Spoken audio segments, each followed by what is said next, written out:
Welcome back student. ધોરણ 10 standard maths section A એમાં આગળ વધીએ. આજે જોઈએ 7 થી 12 વિકલ્પો. પ્રશ્ન તમે સ્ક્રીન ઉપર જોઈ શકો છો. 7મો પ્રશ્ન, આપેલ આવૃત્તિ વિતરણ માટે ખાલી જગ્યા દોરી તેનો મધ્યસ્થ શોધી શકાય. એટલે આલેખના જુદા જુદા પ્રકારની વાત કરી છે કે કયો આલેખ દોરી તમે મધ્યસ્થ શોધી શકો. તો આવૃત્તિ વિતરણ પરથી જે સંચય આવૃત્તિ મેળવવામાં આવે એમાં બે પ્રકારની સંચય આવૃત્તિ આવે, થી ઓછા પ્રકારની અને થી વધુ પ્રકારની. તો જે થી ઓછા પ્રકારની સંચય આવૃત્તિ એનો વક્ર કંઈક આ પ્રમાણે મળે, અને થી વધુ પ્રકારની સંચય આવૃત્તિ આ બંને વક્રો એકબીજાને જ્યાં છેદે એને એક્સ અક્ષ ઉપર લંબાવવામાં આવે, અને એક્સ અક્ષ ઉપર જે કિંમત આપણને મળે છે એ મધ્યસ્થનું માપ શોધી શકાય. અને આ જે સંચય આવૃત્તિ વક્ર દોર્યા એને બીજા શબ્દોમાં ઓજાઈ તરીકે પણ ઓળખવામાં આવે છે. એટલે આપણને જે પ્રશ્ન પૂછ્યો છે કે આપેલ આવૃત્તિ વિતરણ માટે ખાલી જગ્યા દોરી મધ્યસ્થ શોધી શકાય, તો ઓપ્શન ડી ઓજાઈવ. જો ઓજાઈ શબ્દ લખેલો ના હોય તો એની જગ્યાએ સંચય આવૃત્તિ વક્ર એવો શબ્દ પણ લખેલો હોય છે. એ જરા ધ્યાનમાં રાખવું. ત્યાર પછી 8મો પ્રશ્ન કે કોઈ પણ ઘટનાની સંભાવના ખાલી જગ્યા હોય તે શક્ય નથી. હવે આપણે જુદી જુદી ઘટનાઓની સંભાવના શોધીએ છીએ, પણ આપણને એટલી ખબર છે કે જો ઘટના અશક્ય છે તો એની સંભાવના 0 થાય. ચોક્કસ ઘટના હોય તો એની સંભાવના 1 થાય. અને અન્ય કોઈ પણ ઘટના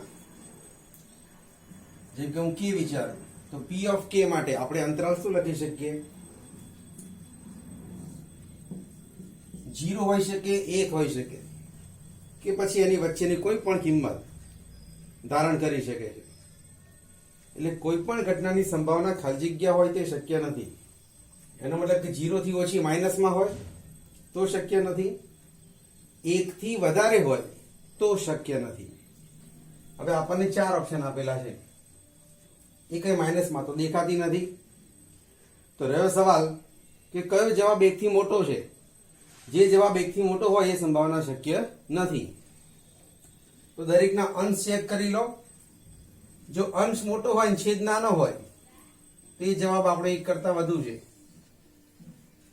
બીજા ઓપ્શનમાં જુઓ 4 પંચમાંશ, તો આ જવાબ પણ 1 થી નાનો છે. 2 તૃતીયાંશ, આ પણ 1 થી નાનો. 3 ચતુર્થાંશ 1 થી નાનો. છેદ મોટો એટલે જવાબ 1 થી નાનો આવે. પણ ઓપ્શન બી 5 ચતુર્થાંશ, આનો જવાબ 1 થી વધુ આવે. એનો મતલબ કે કોઈ પણ ઘટનાની સંભાવના 5 ચતુર્થાંશ હોય એ શક્ય નથી. 9મો પ્રશ્ન એ પણ સંભાવનાનો કે કોઈ પણ ઘટના પી ઓફ એ અને તેની પૂરક ઘટના પી ઓફ એ બાર એનો ગુણોત્તર આપી દીધો છે 3:7. તો પી ઓફ એની વેલ્યુ શોધો. જે ગુણોત્તર આપ્યો છે એમાંથી આપણે ધારણા લઈએ. જુઓ, પી ઓફ એ જેમ પી ઓફ એ બાર બરાબર 3:7 આપેલું છે. ધારો કે પી ઓફ એ 3k લઈએ તો પી ઓફ એ બાર આવશે 7k. હવે કોઈ પણ ઘટના અને તેની પૂરક ઘટના ની સંભાવનાનો સરવાળો હંમેશા 1 થાય. એ સૂત્રમાં કિંમત મૂકીએ. પી of A plus P of A bar is equal to 1. P of A 3k plus 7k is equal to 1. 10k is equal to 1, therefore k is equal to 1/10. હવે આ k ની કિંમત જે ખાલી જગ્યા માંગી છે પી ઓફ એ નો જવાબ શોધો. तो पी ऑफ ए આપણે શું ધાર્યું છે 3k, તો 3 ગુણ્યા k ની જગ્યાએ મૂક્યા 1 દશાંશ, છેદ નથી ઉડતો માટે પી ઓફ એ બરાબર 3/10, એટલે ખાલી જગ્યા પી ઓફ એ 3 દશાંશ. વિકલ્પો લખ્યા નથી પણ ખાલી જગ્યાનો જવાબ ચોક્કસ મેળવી શકાય. જરૂર જણાય ત્યાં વિડીયો સ્ટોપ કરી ગણતરી નોંધી લેવી. ત્યાર પછી 10મો પ્રશ્ન, દ્વિચલ સૂત્રીક સમીકરણમાંથી કે જો y બરાબર px - 2 આ એક સમીકરણ છે. ની રેખા બિંદુ 3, 2 માંથી પસાર થાય છે. આપેલા દ્વિચલ સુરેખ સમીકરણ ની રેખા બિંદુ 3, 2 માંથી પસાર થાય છે. એનો અર્થ એ થયો કે આ બિંદુ 3, 2 x બરાબર 3 અને y બરાબર 2 એ આપેલા સમીકરણનું સમાધાન કરતી હોવી જોઈએ. તો એની ઉપરથી આપણે અજ્ઞાત પદ p ની વેલ્યુ શોધવાની છે. તો જે બિંદુ આપેલું છે 3, 2, તો સમીકરણમાં આપણે x ની જગ્યાએ 3 અને y ની જગ્યાએ 2 મૂકીને સાદુરૂપ આપીએ.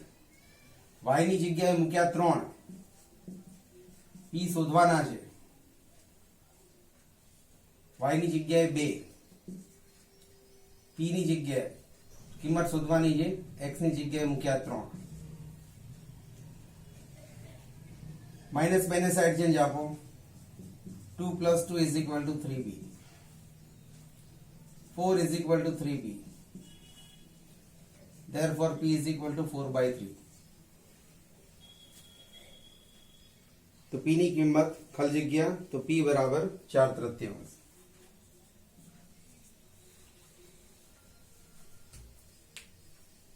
ત્યાર પછી 11મો પ્રશ્ન, જેમાં ત્રિકોણના મધ્ય કેન્દ્રના યામ આપેલા છે.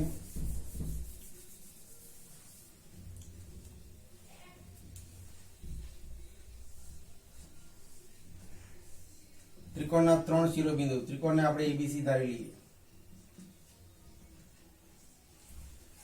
એ ના યામ 7x, જેને આપણે x1 y1 ગણીએ. બી ના યામ y - 6 અને આપણે x2 y2 ગણીએ. અને સી ના યામ 9, 10 જેને આપણે x3 y3 કહીએ. આ ત્રિકોણના મધ્ય કેન્દ્ર ના યામ 6, 3. મધ્ય કેન્દ્ર ત્રિકોણમાં ત્રણેય મધ્યગાઓનું સંગમ બિંદુ જેને મધ્ય કેન્દ્ર કહેવાય એના યામ આપેલા છે 6, 3. તો મધ્ય કેન્દ્રના યામ શોધવાનું સૂત્ર, મધ્ય કેન્દ્રને g વડે દર્શાવીએ તો g of xy બરાબર x1 + x2 + x3 / 3. ત્રણેય શિરોબિંદુના જે x યામ છે એનો સરવાળો ભાગ્યા 3. એ જ રીતે y યામ y1 + y2 + y3 ભાગ્યા 3. મધ્ય કેન્દ્રના યામ આપી દીધા છે 6, 3.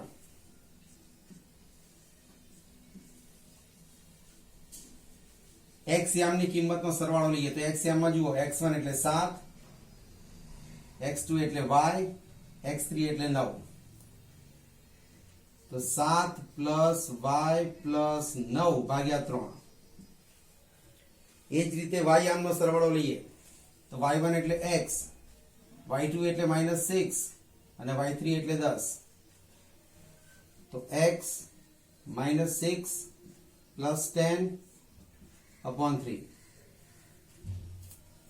શક્ય એટલું સાદુરૂપ આપીએ.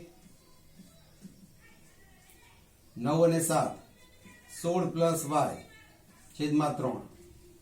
10 માંથી 6 ગયા 4, x + 4/3. હવે સાદુરૂપ આગળ નહીં જાય તો બંનેના x યામની સરખામણી કરીએ. 16 + y/3 = 6 અને x + 4/3 = 3. 3 ને સાઈડ ચેન્જ આપો. 3 × 18, 16 + y = 18. તો y = 18 - 16 એટલે y બરાબર 2 મળશે. 3 ને સાઈડ ચેન્જ આપો. 3 તરી 9, 9 - 4 તો x બરાબર 5. તો આપણને પ્રશ્ન પૂછ્યો છે કે x અને y ની કિંમત શું હોઈ શકે? તો x ની કિંમત 5 અને y ની કિંમત 2. એટલે ખાલી જગ્યામાં મૂકીશું 5 અને 2. એટલે આ દાખલો ગણીએ એના માટે તમને આ મધ્ય કેન્દ્રનું સૂત્ર ખબર હોવી જોઈએ.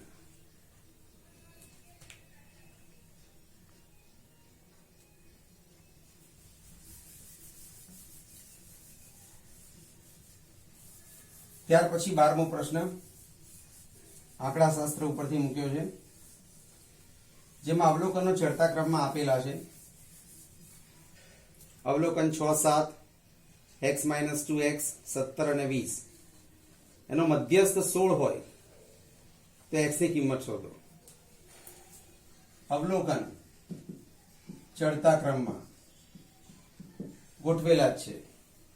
6, 7, x - 2, x, 17 અને 20. અવલોકનની સંખ્યા જો આપણે ગણીએ 1, 2, 3, 4, 5 અને 6. n બરાબર 6 એટલે કે યુગ્મ.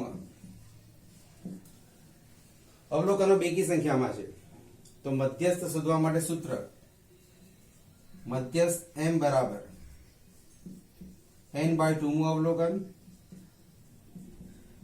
પ્લસ n/2 પ્લસ 1 મું અવલોકન ભાગ્યા 2. મધ્યસ્થ આપેલો છે 16 તો ડાબી બાજુ મૂકીએ 16. n/2 n એટલે 6 મૂકીએ તો 6 ભાગ્યા 2 એટલે ત્રીજું અવલોકન. 6 ભાગ્યા 2 3 પ્લસ 1 એટલે ચોથું અવલોકન ભાગ્યા 2. ચડતા ક્રમમાં જુઓ કે ત્રીજું અવલોકન કયું છે? x - 2. ચોથું અવલોકન x - 2 પ્લસ x ભાગ્યા 2. x plus x 2x - 2 upon 2. 2 સામે ગુણાકારમાં લઈ જઈએ 16 × 32. 2x - 2 -2 ને ડાબી બાજુ લાવો તો 32 ને 2 34. 2 સામે ભાગાકારમાં લઈ જાઓ 34 ભાગ્યા 2 એટલે x નો જવાબ મળશે 17. એટલે મધ્ય 16 હોય તો x ની વેલ્યુ કેટલી મળે? તો 17. તો સેક્શન એ માં 7 થી 12 સુધીના વિકલ્પો આ પ્રમાણે નોંધીશું. નોંધપોથીમાં લખી લેજો. આગળના પ્રશ્નો હવે પછીના લેક્ચરમાં. Good bye, have a nice day.